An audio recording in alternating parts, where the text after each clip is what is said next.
오늘 설명드린 토지 상품은 농산물인데, 뭐 다들 아시겠지만 갈수록 지구 온난화로 인해서 기후 변화, 뭐 겨울에는 너무 춥고, 뭐 여름에 너무 덥고, 그로 인해서 기후 같은 경우는 이제 농산물에 직접적인 영향을 받죠. 기후 같은 건.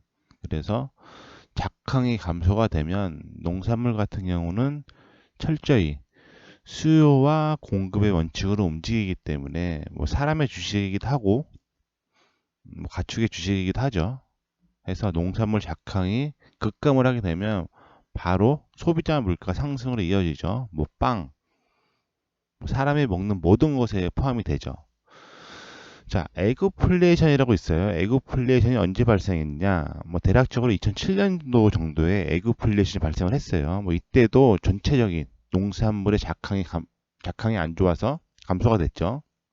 그로 인해서 전체적인 소비자 물가를 끌어올리면서 폭발적인 인플레이션이 발생을 했죠. 2007년도에 세계 식품 가격 지수는 역대 최고치를 기록했고 곡물 가격이 상승하는 요인으로는 뭐 지구 온난화, 기상 이변으로 인한 공급 감소, 육류 소비도 여기 나오죠. 자, 축산물 같은 경우, 뭐 소나 돼지 같은 경우도 농산물을 먹고 자라기 때문에 연쇄성으로 상승할 수밖에 없죠. 그리고 농산물 같은 경우는 뭐 많이 있죠. 뭐 밀도 있고, 라이스, 쌀도 있고, 옥수수도 있는데 이 농산물의 특징 중에 하나가 뭐냐면 이게 기후의 영향을 받기 때문에 다 같이 움직여요. 다 같이 상승하게 되면 전체적으로 다 상승을 하고 전체적으로 하락을 하게 되면 또한 전부 다 하락을 하죠. 자, 이때 당시에 뭐 2007년도 정도에 에그플레이션이 발생했는데, 자, 이때 당시가 언제냐면, 음, 자, 이때 구간이에요. 뭐 2007년도 이때가 에그플레이션 당시의 상황이거든요. 이때 이 폭발적인 상승을 하면서 이 농산물의 특징 중에 하나가 이 추세가 잘 안 나오긴 하지만 한번 추세가 터지게 되면 가는 방향으로 상당히 빠르게 터진다는 거죠. 상당히 빠르게 터지는데 이때 당시가 에그플레이션인데 최근에 에그플레이션 고점 직전까지 상승을 했었죠. 이게 최근에 그 미국의 뭐 전체적인 소비자 물가가 폭발적으로 역대 최고치를 기록한 것도 미국의 양적 완화로 인한 화폐 가치 하락도 있긴 하지만 이 농산물의 가격이 급등을 하면서 에그플레이션 직전의 고점까지 상승을 했기 때문에 폭발적인 인플레이션이 발생을 한 거예요.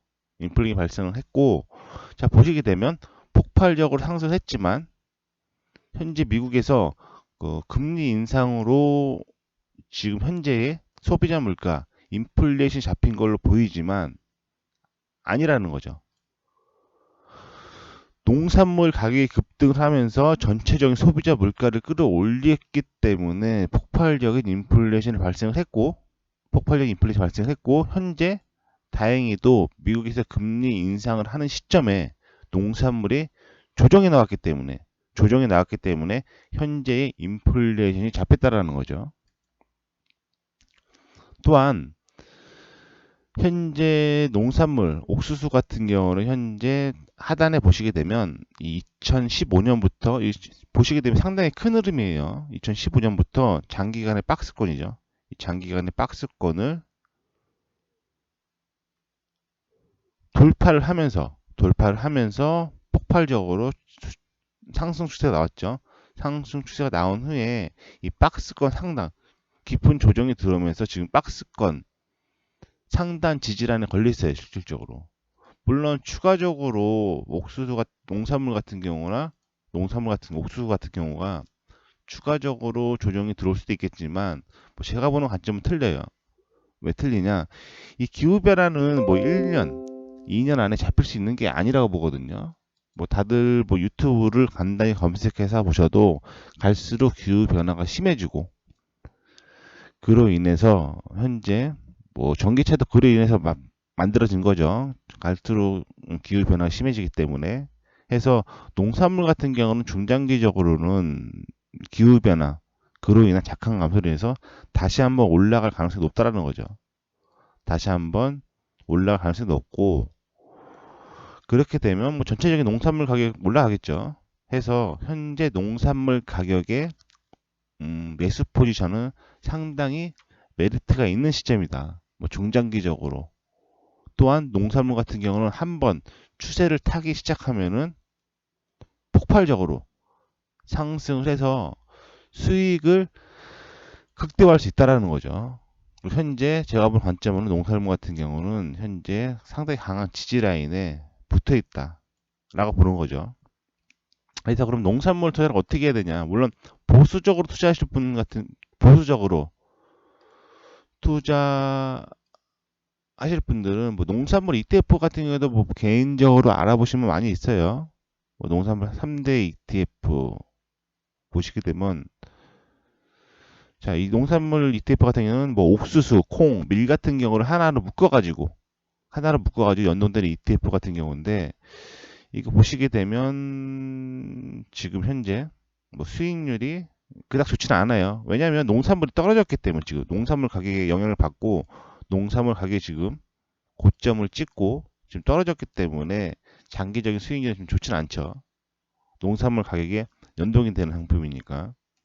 해서 지금 수익률을 보게 되면 3년을 보게 되면 상장 이후 최고 뭐한 3, 40%까지 올라갔다가 지금 거의 제로 구간에 와 있고 보시게 되면 상장 이후 거의 제로죠. 상장 이후 그러니까 5년 동안 상장 이후 거의 제로 포지션이고 5년의 최고점.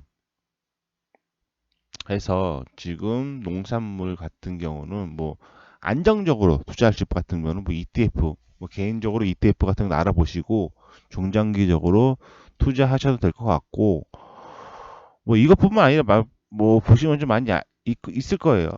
이거 뭐 개인적으로 알아들 보시고 투자를 하시면 될 것 같고 총투 600만 원.